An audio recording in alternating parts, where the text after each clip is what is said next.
Hello there everyone, welcome back to another video about a children's trading card game. It has been some time since I've actually been able to sit down and record something for you guys. I apologise for the delay. I've been very busy. I've been travelling and then I've had exams and I've had a load of work, and just making everything work has meant that I have not been able to sit down and actually make something for you for a little bit now. But I'm here, I'm back, and I'm very excited about the topic of today's video, which is Battle Spirits, because the more I see how this game is being handled in English and the more I look into the Japanese side, the more and more excited I get. And I genuinely think this is going to be a massive release. So what I'm going to do is I'm going to talk about why. If you have been in my Discord server, which you should definitely join, it's linked in the description, you would have been seeing all this as it sort of slowly dripped out and just general excitement build. But I will certainly be hopping on right as this game releases. If you have not seen my last video where I discussed the release dates and stuff, you can check it out up there somewhere. We'll see.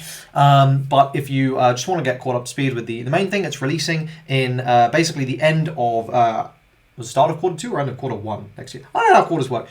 April next year, late April, near the end, we're going to be getting this launched in English, and it's really looking like they're going to go absolutely ham with it. Why am I saying that? Well, they have updated with this announcement of official cash prizes, and I just want to say this immediately rockets this game up to the sort of, you know, big 3 levels in terms of pricing, right? This is far and away better than anything I've seen. Maybe Flesh and Blood is better. I will confess, I don't play Flesh and Blood. It doesn't have a massive scene where I am, so, you know, it's possible that the world's prize pool for Flesh and Blood was somewhat comparable, but I think, you know, considering it's the first year of the game and they're coming out like this, it's definitely one to keep an eye on. Let's go through and see this announcement. So they talked about $1 million in cash prizes in this first official worldwide competitive season, and, you know, the full details and regulations are going to be announced. This is going to be subject to a whole host of things. I know there's a large number of laws which they're going to have to comply with to make this all okay, but that's fine.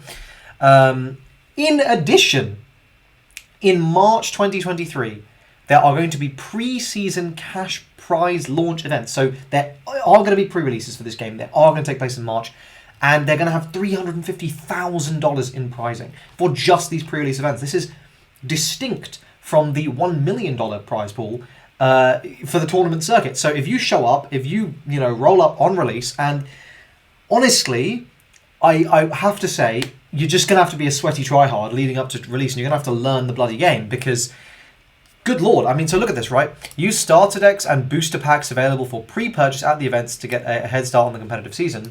But we are going to need to see exactly what the regulations are for this launch event. Obviously, this is the total prize pool. The season prize pool is over the course of 12 months from when that season starts, probably in April or May. And obviously the amount is going to, it's all subject to change, sort of stuff. But this is the one thing I do want to know is, what is the regulations here, right? Like, is it starter deck only format? Is it starter decks with a limited amount of products you can buy? Or is it every man for himself, insofar as, hey, if you can buy the most product, you can build the most broken deck, go for it? Because in which case, it's sort of a no-brainer to me, where I'll just roll out the pre-release and I'll just buy everything I literally can. And be like, oh yeah, give it all to me, put up the card, give. The credit card remaining the most powerful card in all of Battle Spirits, in all of trading card games in general. I do hope they will announce more qualifications of this, but it's November now, so we're probably not going to see much more for a little bit longer.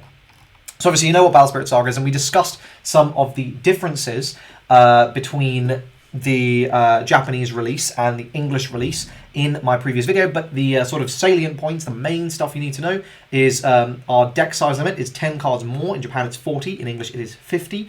There is a 4-card maximum for cards in English as opposed to a 3-card maximum in Japanese, and most importantly, honestly, there is a mulligan in English where there is not in Japanese. So I think taking all those together, this does seem like it's going to be a noticeably different game, especially from what I've been hearing, where a lot of the cards, well, we haven't seen that many, but some of them are apparently quite different to the Japanese counterparts. So obviously it is possible they are just test cards, they are just demo cards. We'll need to wait and see the actual release to know for sure. Let's talk about the products. So Boost Pack 1, this is the April release with March pre-release. This is going to be your main thing, and don't let this scare you. This is including the holo versions. It's sort of double counting on a large number of cards, right? So there's actually only 12 rares, there's actually only 16 uncommons, there's actually only 34 commons. So, you know, 34 plus 16 is 40, 50, 62. So you can knock 60 off that. So it's 210. So, you know, still a pretty hefty set, don't get me wrong, but not quite 272. 210 though, still very, very large. And I do want to talk about these holos. There is some content I do want to show you. The Twitter page has been very active in the last few days. It's really started ramping up. So that is obviously excellent news. It looks like this first set, though, we're only going to be dealing with these first 4 colours. And don't worry, I am going to be explaining what each of these colours do. I've got a graphic that I was sent that someone has very helpfully made, which we'll quickly discuss going over those. But then, obviously, we've got these starter decks. So they are 50 cards, a play sheet. They come with 30 cores and a soul core. I'm not sure, though. I think that's probably going to be, you know, cardboard or paper. I wouldn't expect those to be particularly nice. I'm sure you've seen the lovely chunky plastic ones that everyone uses in Japan. If you've looked into this game at all, we will be able to get those, and I'll talk about that momentarily. And I will also momentarily discuss what each of these colours lets you do. But obviously red, purple, white, and yellow. Personally, my biggest exposure to Battle Spirits was actually through Zen and Zard. For those of you guys who have been around since Zen and Zard days, leave a comment and feed the algo, also a like. But yes, obviously, another big reason I'm excited about this game. And to me, the most fun I probably had was in purple. I think during that, with using those Battle Spirits cards, I absolutely loved it in purple. It was fantastic. So, and obviously, Zen and Zard being a Bandai game, those color identities do transfer over quite well. So, personally, my sort of ranking for what I'm most excited for initially here is going to be purple number 1, and probably white number 2, then red number 3, and yellow number 4. That's probably my ranking. I never was a massive fan of yellow, so, you know, we'll see if that changes, but yes. And then the final product, obviously, is this core set 01s. This comes with 2 boosters, 2 promo cards of the same type, 15 cores and 1 soul core. So obviously the idea here, I don't know why they did it quite this way when they could have just made all our lives easier, doubled the price, double the included stuff. You buy one, you're good to go. But I guess, I don't know, maybe $20 for accessories seemed a bit excessive. Regardless, this is going to come with those nice cores, I believe, and that nice soul core and those promo cards. It's a Bandai game. Most likely this promo is going to be quite good, quite usable, quite important. So I'll be picking up 2 of these myself, of course. And I think basically this is going to be a fairly easy recommendation for most players to pick up if you just want some nicer things. And it's nice you get the boosters. I mean, essentially it covers the cost of itself, right? Because those boosters are going to be like $4 to $5 each anyway, plus the promos, even if they're $1 each. It's paying for itself. You get the nice cores. Now, you may have noticed, the eagle eyes amongst you, this little button here, this wasn't there before. And actually, when you first go onto the page, if I hit reload here, you'll see, instantly it pops up. So I think that's really good, right? Like, this is a nice thing to catch retailers' attention. Good on you, Battle Spirits, for actually being quite competent. Let's talk about this early adopter program, because this is nuts. Honestly, I don't even know if I've talked about this on a video before. It's been quite a blur the last few weeks. But essentially, the deadline for this is today, is the time of this recording, so hopefully your store has managed to sign up. But I'm going to try and get this out like now. So with any luck, you still have some time. So you're going to be getting a support kit if you basically do a big enough pre-order. I believe it's some number of cases. It's not too many from what I've heard. It's a reasonable enough for if your store carries like a decent number of trading card games, or if you're very interested, it's achievable by like a small play group. So it's not too bad from my understanding. Anyway, so you're going to be getting monthly support kits from January through April to make announcement stuff, and there's some of these that I'm very, very excited about. So obviously, the details here to do your requirements, various by sale region, all sort of stuff. We don't care about this. What do you get? Okay, so the first month in January, you're going to be getting one of these nice little posters, whatever. You're going to be getting a window cling, cool. 16 demo decks coming with these, what I imagine probably not the nicest cores. And 100 promo pack version 1. So that's actually very nice because it means that there is more than enough to give every single player who picks up one of these demo decks, and presumably for free, 4 copies of those promo packs.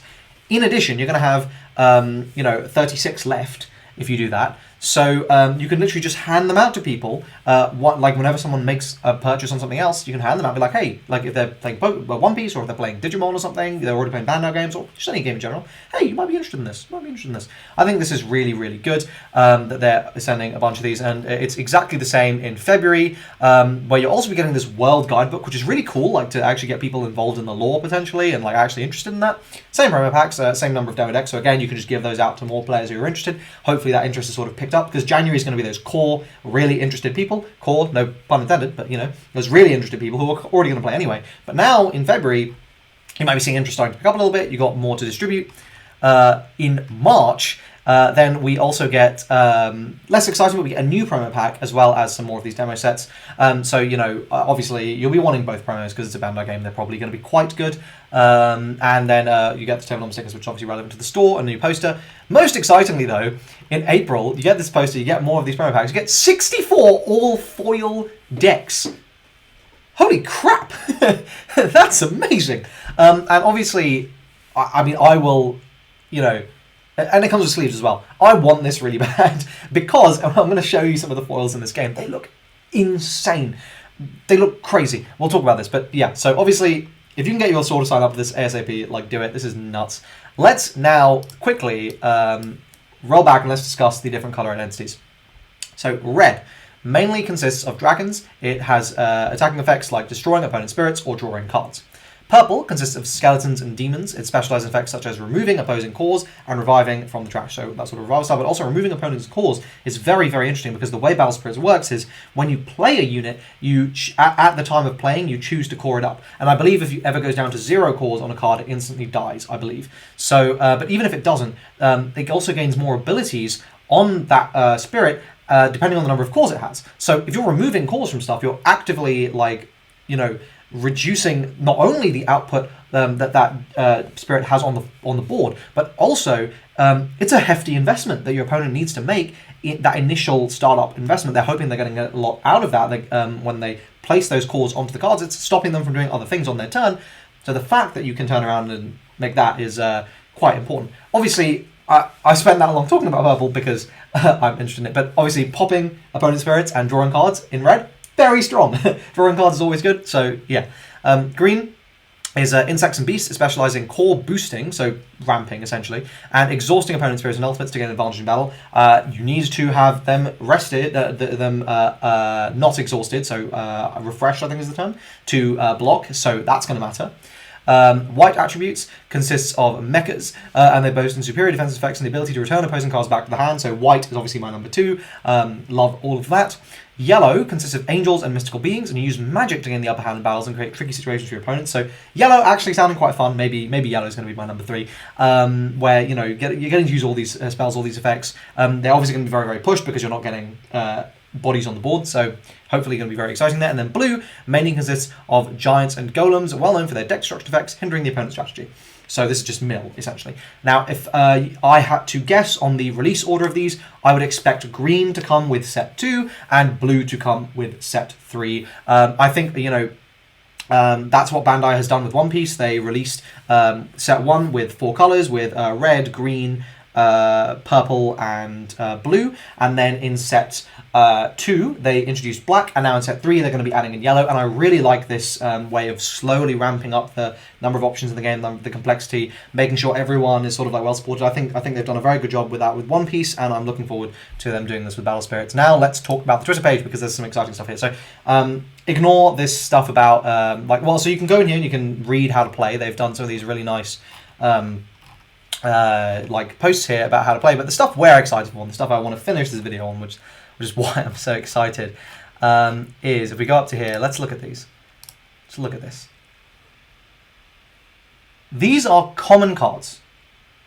This is the foiling on the on the parallel foil, which is the most common variety of foil you will get in this game. Holy shit! And then we got another one of these, which shows off this new foiling pattern, which you can see is very textured, and it looks absolutely incredible. They are also giving this away incidentally, so you can see here the kind of engagement they're getting on this tweet. So if you do want to potentially win this, retweet and follow them for a chance to win it. We did get some also reveals on this video from Huang Zero. So if I'm not going to show that here because it's on their video, and I'm sure they're hoping to get a nice little sub boost. So please do go and check that out. You can find it on the Battle Spirits page. But yeah, I mean, this is looking absolutely insane. I'm really, really excited for this game. So you can expect lots of Battle Spirits content from me in the new year. Yeah, I'm just very, very excited. They're also apparently doing, they're going to be working with a lot of content creators. So if you're watching Battle Spirits, please, I would love to work with you. I'm pretty good at children's trading card games, and I am English, which I believe is a minority amongst people Bandai usually works with. So, you know, let's expand that sphere of influence. Alright, that's it. Thanks for watching this video. If you enjoyed it, please do like the video, subscribe to the channel for more Battle Spirits content, and you can let me know what you think, whether you're excited in the comment section down below. What colours are you guys going to be playing? I am legitimately curious, so I know what is going to be expensive. That's it for this video. Thanks again for watching, and I'll see you guys in the next one. Cheers.